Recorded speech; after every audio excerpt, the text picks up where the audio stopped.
তোমরা তো আইতে যায় না।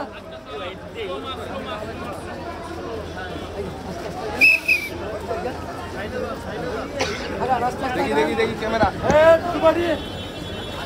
শোনো আতিক ভাই এদিকে তাকান।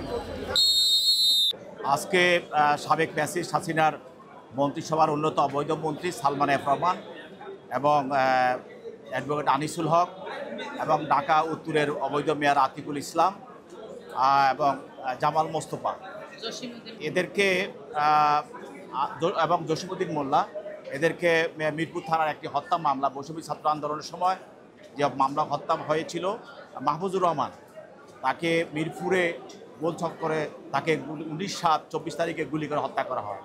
এই মামলায় এরা এজাহারনামী আসামি। তাদেরকে আজকে বিজ্ঞ আদালতে অন্য মামলা থেকে এখানে এনে আজকে এই মামলাগুলোকে গ্রেপ্তার দেখানোর জন্য তদন্তকারী কর্মকর্তা প্রার্থনা করেন।